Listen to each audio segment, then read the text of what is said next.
Welcome to Nandigama news. నియోజకవర్గంలో జరిగిన ప్రధాన వార్తలను నందిగామ టీవీ మీ ముందుకు తీసుకొచ్చింది. చింతలపాడులో గ్యాస్ కష్టాలు వెంటాడుతున్నాయి. ఏజెన్సీ నిర్వాహకులు స్పందించగా నానా ఇబ్బందులు పడుతున్నామని అన్నారు. నెల రోజుల క్రితం బుక్ చేసిన సిలిండర్లు ఇంతవరకు రాలేదని గ్రామస్తులు వాపోతున్నారు. చందర్లపాడు మనీ ఇండియన్ గ్యాస్ ఏజెన్సీపై వినియోగదారులు మండిపడుతున్నారు. ఉన్నతాధికారులు స్పందించి సకాలంలో గ్యాస్ సిలిండర్లు అందే విధంగా చూడాలని వేడుకుంటున్నారు. వారికి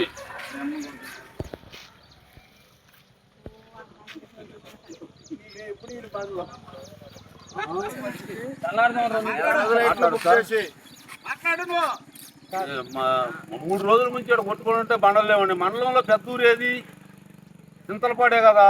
చింతలపాడు పెద్ద ఊరైనప్పుడు ఇవాళకి 3 రోజుల నుంచి ఏడ బండలు పెడుతున్నారు. కంపెనీ కాడికి వస్తేనే కంపెనీ కాడ ఇవ్వట్లా. ఏం చేయాల్సింది? 2 నెలల నుంచి బుక్ చేసి అమ్ముతూనే ఉండే బళ్ళలో. ఏం చేయాల్సింది అర్థం కావట్లా. ఇక్కడ కొట్టుకుంటున్నారు. ఏ రోజు ఓటీపీ చేసి బుక్ చేసిన బండ్లు ఏరే వాళ్ళకి అమ్ముకుంటున్నారు. మా ఊరు రావట్లేదండి ఇంత మట్టికి. అసలు మేమేం చేయాల్సింది అర్థం కావట్లా. ఈ బండ్లు ఏందో, ఈ కథ ఏందో, ఈ గ్యాస్ బండ్ల కోసం వాటికేం బానిస అయిపోయారు జనం. వాటి కోసం నానా ఇబ్బందులు పడుతున్నాం. పెట్టుకోవడం నెట్టుకుంటున్నారు.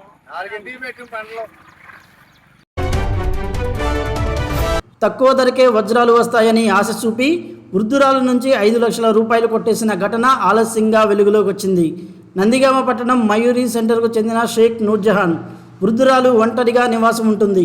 పక్కింట్లో నివాసం ఉండే వ్యక్తి తక్కువ ధరకే వజ్రాలు వస్తాయని నమ్మించి బంగారం తాకట్టు పెట్టి మరీ 5 లక్షల రూపాయలను కాజేశాడు. నా పేరు షేక్ నూర్జహాన్ అండి. మాది నందిగామ మయూరి హాల్ వద్ద చెరువు బజార్లో ఉంటాను నేను. మా ఇంటి పక్క జల్లాపురం కృష్ణవేణి అని ఒక అమ్మాయి అద్దెకు ఉండేది.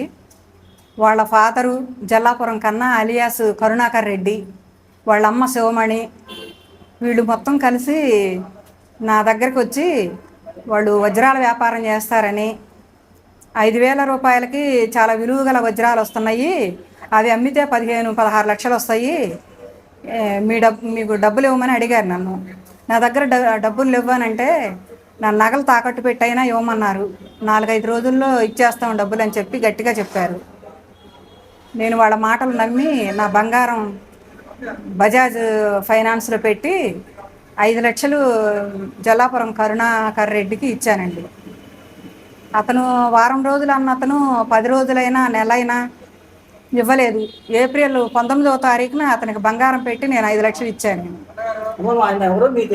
నాకు తెలియదు. మా ఇంటి పక్కనే ఉంటున్నారండి, చాలా క్లోజ్గా ఉండేవాళ్ళు. వాళ్ళ అమ్మాయి ఆయన అందరూ ఎందుకు అలా నమ్మించారు నన్ను. నా దగ్గర డబ్బులు ఇవ్వన్నా బంగారం పెట్టి ఆ డబ్బులు ఇచ్చే వరకు కూడా నన్ను ఒత్తిడి చేసి వాళ్ళే నన్ను బజాజ్ ఫైనాన్స్ వాళ్ళ దగ్గర తీసుకెళ్ళి ఏప్రిల్ 19వ తారీఖు శనివారం 5 ప్రాంతంలో అతను జల్లాపురం కరుణాకర్ రెడ్డి, అతని అల్లుడు ప్రభాకర్ రెడ్డి ఇద్దరూ కలిసి వచ్చి డబ్బులు తీసుకుని వెళ్ళారు. డబ్బులు అడిగినప్పుడల్లా రేపిస్తాం మాపిస్తాం అనుకుంటూ నెల గడిచిపోయింది. తర్వాత అతను ఇవ్వడు అని చెప్పి అర్థమయ్యి నేను జూన్ 3వ తారీఖున నందిగామ పోలీస్ స్టేషన్లో కంప్లైంట్ ఇచ్చాను. తర్వాత వాళ్ళు పిలిపించిన వాళ్ళతో కూడా ఇలాగే అబద్ధం చెప్తూ వచ్చాడు. వారానికి ఇస్తా, 10 రోజులకి ఇస్తా అని. స్టేషన్లో కూడా సిఐ గారితో కూడా అలాగే చెప్పాడు. తర్వాత నేను విజయవాడ పోలీస్ కమిషనర్ గారి దగ్గరికి స్పందనలో కంప్లైంట్ పెట్టానండి. ఇతను నన్ను మోసగించి డబ్బులు తీసుకున్నాడు, నా బంగారం పోయేటట్టుగా ఉందండి, నాకు న్యాయం చేయమని చెప్తే కమిషనర్ గారు సిఐ గారితో మాట్లాడారు. సిఐ గారు అతన్ని కరుణాకర్ రెడ్డిని పిలిపించి పరిస్థితి ఏంటి అని అడిగితేను నా దగ్గర ఇప్పుడు డబ్బులు లేవు, 2 నెలల్లో ఇస్తానని జూలై 24వ తారీఖున హామీ పత్రం రాసి ఇచ్చాడు. అతని భార్య కూతురు సంతకాలు పెట్టి హామీ పత్రం రాసి పోలీసు వారి సమక్షంలోనే సిఐ గారి సమక్షంలోనే రాసి ఇచ్చారు. రైటర్ గారికి ఇచ్చారు. అది జిరాక్స్ కాపీ ఒకటి ఇచ్చారు నాకు. ఆ 2 నెలలు అయిపోయిందండి. మళ్ళీ వెళ్ళి సిఐ గారిని కలిస్తే మళ్ళీ కంప్లైంట్ రాసేవమన్నారు. కంప్లైంట్ తీసుకునే ముందు మళ్ళీ ఒకసారి నేను మాట్లాడతానమ్మా అతనితో అన్నారు సిఐ గారు. మాట్లాడితే అతను గడువు అడిగాడట. కంప్లైంట్ నాకు కేసు మాత్రం రిజిస్టర్ చేయలేదు. నేను అడిగాను అతను డబ్బులు ఇవ్వకపోతే పోలీస్ స్టేషన్లో కేసు రిజిస్టర్ చేయమని అడిగాను. కానీ కొంత టైం ఇచ్చుకుంటా వచ్చారు. మళ్ళీ మొన్న 6 తారీఖు పోలీస్ స్టేషన్ నుంచి మరలా ఫోన్ చేశారు. అయితే వెళ్ళాను. వెళ్ళిన రోజే నాకు తెలిసింది కేసు మళ్ళీ రీఓపెన్ చేశారు, సీనియర్ ఆఫీసర్కి మీ కేసు పంపిస్తున్నట్టుగా కలవమని చెప్పారు. అయితే స్టేషన్లో నుంచి నాకు ఇంకో మెసేజ్ వచ్చింది అదే రోజు, నా 4వ నెల, ఈ నెలలోనే మొన్న 6వ తారీఖున. నేను వాళ్ళకి సహకరించడం లేదని సరైన ఆధారాలు చూపిస్తే కంప్లైంట్ చట్టపరంగా చర్యలు తీసుకుంటామని చెప్పి అన్నారు. మరలా నేను మొన్న కంప్లైంట్ రాసి సిఐ గారికి ఇచ్చాను. మళ్ళీ విజయవాడ వెళ్ళి కమిషనర్ గారిని కలిశాను. మొత్తం నందిగామ పోలీసులో ఎన్నిసార్లు కంప్లైంట్ ఇచ్చారు మీరు? పోలీస్ స్టేషన్లో 3 సార్లు ఇచ్చాను. ఇది 3వసారి. 3 సార్లు అతను ఏం చెప్పాడు? టైం పెడుతున్నాడు. ఇవాళ అడిగితే వచ్చే వారం సోమవారం అంటాడు, సోమవారం పిలిపిస్తే శనివారం అంటాడు. మళ్ళీ అలా సంవత్సరం గడిచిపోయిందండి. ఈ నెల 19వ తారీఖు సంవత్సరం అయిపోతుంది. పోయిన సంవత్సరం ఏప్రిల్ 19ని ఇచ్చాను నేను. అది బజాజ్లో ₹2 వడ్డీ లెక్క. ఇప్పుడు వడ్డీయే 1,20,000 అయింది. 5 లక్షలు ఇవ్వాలంటే మామూలు విషయం కాదు. ఏం చూసి మీరు 5 లక్షలు ఇచ్చారు? ఏం చెప్పారు మీకు? అలా నమ్మించారండి. అదే డైమండ్ వ్యాపారం చేస్తున్నానని చెప్పాడు. తర్వాత ఇచ్చిన తర్వాత నాకు ఇవే డైమండ్సే కాదు, నేను స్మగ్లర్ని, గోల్డ్ అవి ఇవి గంజా వ్యాపారాలు చేస్తానని చెప్పి కూడా చెప్పాడు. ఈ విషయాలు నేను సిఐ గారితో చెప్పాను. సిఐ గారితో చెప్పా, కమిషనర్ గారితో కూడా చెప్పాను. కమిషనర్ గారు సిఐ గారితో గట్టిగానే మాట్లాడాడు. ఇతనికి వెనక చాలా క్రైమ్ రికార్డు ఉంది, చర్య తీసుకోండి అని గట్టిగానే మాట్లాడారు. కానీ ఇప్పటికీ అతను డబ్బులు ఇవ్వకపోగా ప్రతి ఒక్కరిని నమ్మిస్తున్నాడు. పోలీస్ వాళ్ళని, పెద్ద మనుషులు ఎవరన్నా మాట్లాడారు.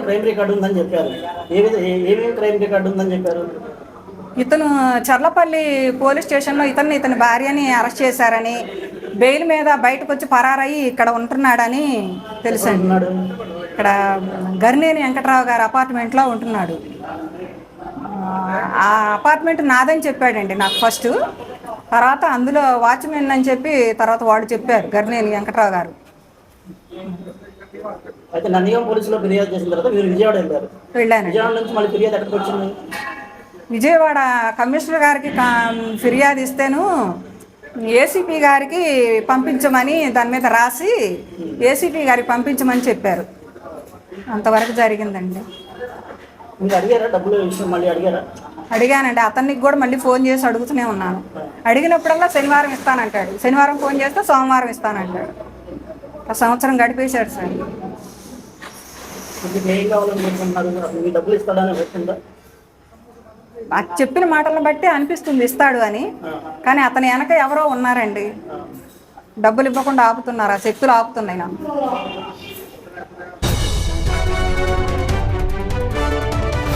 బడుగు బలహీన వర్గాల ఆశాజ్యోతి డాక్టర్ బిఆర్ అంబేద్కర్ జయంతి ఉత్సవాలు కొనసాగుతున్నాయి. వచ్చవాయి మండలం పొలపల్లి గ్రామంలో అంబేద్కర్ యూత్ ఆధ్వర్యంలో భారీ ర్యాలీ నిర్వహించి ఆనందోత్సాహాల మధ్య కేక్ కటింగ్ చేశారు. ఈ కార్యక్రమంలో యువకులు భారీగా పాల్గొన్నారు. తెలుగుదేశం పార్టీ పొలంపల్లి గ్రామ నాయకులు దారెల్లి చిరంజీవి పాల్గొని యువతను మరింతగా ఉత్సాహపరిచారు.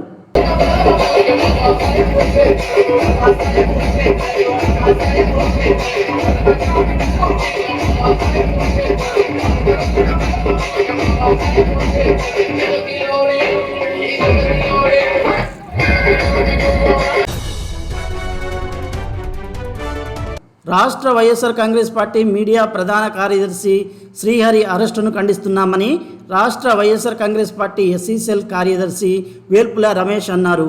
కూటమి ప్రభుత్వం అధికారంలోకి వచ్చిన దగ్గరి నుంచి వైఎస్ఆర్ కాంగ్రెస్ పార్టీ కార్యకర్తలను టార్గెట్ చేస్తున్నారని అన్నారు. అరెస్టులు తప్ప రాష్ట్రంలో అభివృద్ధి లేదని ఎద్దేవా చేశారు. వాళ్ళ గృహానికి వెళ్ళి మహిళలన్నా కూడా సోదాలు చేయడం జరిగింది. కనీసం నోటీస్ కూడా ఇవ్వకుండా సోదాలు చేయడం జరిగింది. ఈ శ్రీహరి గారిని అరెస్ట్ చేయడం చాలా దుర్మార్గం. రాష్ట్ర ఎస్సీసీఎల్ కార్యదర్శిగా నేను తీవ్రంగా ఖండిస్తా ఉన్నాను.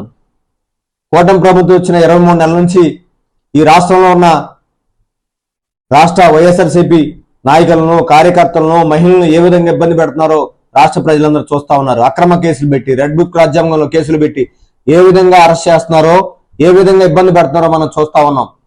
వాళ్ళ మీడియా ఏదైతే ఏబిఎన్ కానీ TV5 కానీ మహాన్యూస్ కానీ వాళ్ళ తాలూకున్న యూట్యూబ్ ఛానల్ కానీ ఇవన్నీ కూడా గతంలో పార్టీ నాయకురాలు ఎవరైతే మహిళలు ఉన్నారో వాళ్ళ మీద కించపరిచి మాట్లాడటం, భారతమ్మ గారిని కించపరిచి మాట్లాడటం. మొన్న ఈ మధ్య ఎవడో థింక్ ఆంధ్ర అనే ఒక యూట్యూబరు జగన్మోహన్ రెడ్డి గారి మీద భారతమ్మ గారు 2000 సంవత్సరంలో కేసు పెడితే ఆ రోజు ముఖ్యమంత్రి కూడా చంద్రబాబు నాయుడు గారు కాపాడారంట.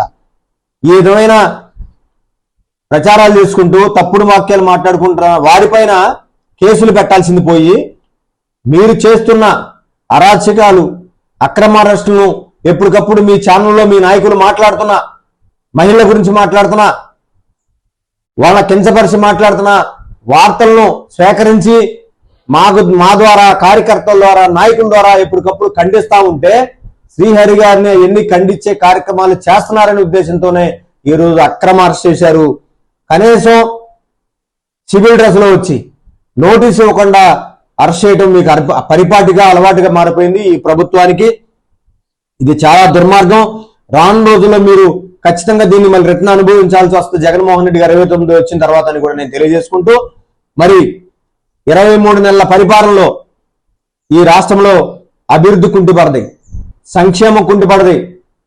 మరి ఏదైతే జగన్మోహన్ రెడ్డి గారు 2019 నుంచి 24 దాకా అభివృద్ధి చేస్తున్నప్పుడు అప్పులు చేస్తున్నాడు, 10 లక్షల కోట్లు అప్పుడు అన్నారు, 14 లక్షల కోట్లు అప్పులు అన్నారు, ప్రతిపక్షంలో అలరలరం చేశారు, గోలగోలు చేశారు. మీ 23 నెలల పరిపాలనలో 3,50,000 కోట్ల రూపాయలు అప్పు చేశారు. ఎటు సంక్షేమానికి ఇచ్చారు, ఎక్కడ బట్టలు నొక్కడానికి ఇచ్చారు, మరి ఎక్కడ అభివృద్ధి చేశారనేది కూడా చూపించట్లా ఈ రోజున కూడా నేను తెలియజేసుకుంటా ఉన్నాను. ఒకసారి ఆలోచన చేయండి. మీరు అక్రమ అరెస్టులకి మీరు సంపద సృష్టిస్తున్నారు కదా, మీ తెలివితేటలు ఏడబెడుతున్నారంటే అక్రమ అరెస్టులు, భయపెట్టడం, మీ తప్పులు ఖండించే వాళ్ళని అరెస్ట్ చేయడం, రిమైండ్ చేయడం, 3rd డిగ్రీలు ప్రయోగించడం. ఇదే కదా మీరు 23 నుంచి మీ తాలూకా చేసిన పనులు. ఒక్కసారి ఆలోచించుకోవాలి. లోకేష్ బాబు గారికి సంపద వెళ్ళిపోతుంది, చంద్రబాబు నాయుడు గారికి సంపద వెళ్ళిపోతా ఉంది, పవన్ కళ్యాణ్ గారికి సంపద వెళ్ళిపోతా ఉంది. మీరు తెచ్చిన అప్పుల తాలూకు అన్ని కాంట్రాక్టులకు ఇవ్వటం, మీ బెనామీలకి ఇవ్వటం, వాళ్ళ దగ్గర నుంచి మళ్ళీ రిటర్న్ మొబిలైజేషన్ అడ్వాన్స్ డబ్బులు తీసుకోవటం. మీరు ఈ 23 నెలల కాలంలో మీరు చేసిన సంపద సృష్టి ఇదే కదా. ఈ రాష్ట్రాన్ని ఏం చేస్తా ఉన్నారు ఇప్పుడు మీరు? జగన్మోహన్ రెడ్డి గారిని ఆ రోజు శ్రీలంక చేస్తా ఉన్నారు, మీరు ఈ రోజు ఏం చేస్తున్నారు? సౌత్ సుడాన్ చేస్తున్నారు. ప్రపంచంలో ఎక్కడో మూలన్న సౌత్ సుడాన్ లాగా ఈ రాష్ట్రాన్ని అధోగతి పాలు చేస్తున్నారని కూడా నేను తెలియజేసుకుంటా ఉన్నాను. ఒక్కసారి నువ్వు విజనరీ నాయకుడివి, 40 సంవత్సరాలు నేను విజనరీ నాయకుడిని, 40 సంవత్సరాల అనుభవం ఉందని చెప్పి సంపదను బాగా సృష్టిస్తా అని చెప్పి ఎలక్షన్ వాళ్ళు చెప్పిన మీరు 16 సంవత్సరాల్లో ఏం చేశారు అభివృద్ధి? జగన్మోహన్ రెడ్డి గారు 2019 నుంచి 2024 వరకు ఏ విధంగా ఈ రాష్ట్రాన్ని అభివృద్ధి చేశారు, ఏ విధంగా సంక్షేమం ఇచ్చారో ఒకసారి నేను ఆయన తాలూకా కార్యకర్తగా నేను మీకు తెలియజేసుకుంటా ఉన్నాను. ప్రజలు వినాలని చెప్పి తెలియజేసుకుంటా ఉన్నాను. ఒకసారి ఆలోచిస్తే జగన్మోహన్ రెడ్డి గారు 19 నుంచి 24 వరకు ఈ రాష్ట్రంలో అభివృద్ధి గురించి చెప్తాను నేను, తర్వాత సంక్షేమం చెప్తాను. అభివృద్ధికి వచ్చరికి ఈ రాష్ట్రంలో సముద్ర తీరం బాగుంది కాబట్టి 4 పోర్టులు నిర్మాణం చేపట్టడం మొదలుపెట్టారు, 10 షిప్పింగ్ హార్బర్లు పూర్తి చేశారు, 4 షిప్పింగ్ ల్యాండ్లని మరి నిర్మాణం చేపట్టడం జరిగింది, 17 మిలకిర కాలువల నిర్మాణం చేపట్టడం జరిగింది. ఉద్దానం రిహెల్త్ సెంటర్ కానీ వాళ్ళకి ఉద్దానం బాధితులకి మళ్ళీ వాటర్ ప్లాంట్ గా నిర్మాణం చేపట్టడం జరిగింది. భోగాపురం ఇంటర్నేషనల్ ఎయిర్పోర్ట్ ని మొదలుపెట్టడం జరిగింది. విజయవాడ కనకదుర్గమ్మ ఫ్లైఓవర్ పూర్తి చేయడం జరిగింది. బెన్ సర్కిల్ దగ్గర 2 ఫ్లైఓవర్ పూర్తి చేయడం జరిగింది. ఏదైతే విజయవాడకి గుంటూరుకి కనెక్టివ్ గా మరి east bypass and west bypass ని నిర్మాణం చేపట్టడం కోసం అన్ని అనుమతులు ఒకటి తీసుకొచ్చారు. ఒక బైపాస్ ని ఆల్రెడీ గొల్లపూడి దగ్గర బ్రిడ్జ్ చేసి పూర్తి చేయడం కూడా జరిగింది. అయ్యా ఒకసారి ఆలోచించుకొని చెప్తున్నా, సంగం బ్యారేజీ పూర్తి చేశారు. వెలుగోడు ప్రాజెక్టు రంగుల్ని పూర్తిగా పూర్తి చేయడం 85% అయిపోయింది. మరి ఏదైతే గ్రామ సచివాలయ అభివృద్ధికి, గ్రామ వ్యవస్థ అభివృద్ధికి, గాంధీ తాత కన్న కళల్ని స్వరాజ్యం చేయడం కోసం, అంబేద్కర్ కన్న కళల్ని స్వరాజ్యం చేయడం కోసం మరి గ్రామ సచివాలయాల నిర్మాణం చేపట్టారు. గ్రామ సచివాలయంలో వెల్నెస్ సెంటర్ల నిర్మాణం చేపట్టడం జరిగింది. రైతు భరోసా కేంద్రాల నిర్మాణం చేపట్టింది. గ్రంథాలయాలకి నిర్మాణం చేపట్టడం జరిగింది. వెల్నెస్ సెంటర్ లో డాక్టర్ కాన్సెప్ట్ తీసుకురావడం జరిగింది. 31 లక్ష పట్టాలు ఇవ్వడం జరిగింది. 20 లక్షల ఇల్లు పూర్తి చేయడం జరిగింది. ఏదైతే ఈ రాష్ట్రంలో ఉన్న పేద మధ్య తరగతులు, ఆర్థిక మంత్రులు, స్థితిమంతులకైనా సరే ఈ రాష్ట్రంలో 2,70,000 కోట్లు డీబీటీ ద్వారా డబ్బులు జనాల అకౌంట్లు వేయడం జరిగింది కూడా నేను తెలియజేసుకుంటాను. ఇవే కాకుండా ఋషికొండలో నెంబర్ 1 భవనాలు పూర్తి చేయడం జరిగింది. ఋషికొండ భవనాలను కూడా ప్రపంచ ప్రఖ్యాతిగాంచిన సంస్థలు ఈ రోజు పోటీ పడుతున్నాయి. టెండర్లు వేయడానికి, అద్దెలు తీసుకోవటానికో, దాన్ని పర్యాటక కేంద్రంగా చూడటానికి ఆలోచన చేయడం జరిగింది. మీ తాలూకా యూట్యూబ్ ఛానల్లో చంద్రబాబు గారి పరిపాలన చేసిన ఏ ఒక్క నాయకుడైనా ఒకసారి చూపించండి. 5 సంవత్సరాల్లో చేసిన నాయకుడిని, మా నాయకుడి గురించి నేను తెలియజేశాను, మీరు చెప్పండి అని చెప్పి తెలియజేసుకుంటూ మరి శ్రీహరి గారిని అరెస్ట్ చేయడం నేను తీవ్రంగా ఖండిస్తూ సెలవు తీసుకుంటున్నాను. రేపటి ఎన్డీజీ న్యూస్తో కలుద్దాం. నమస్కారం.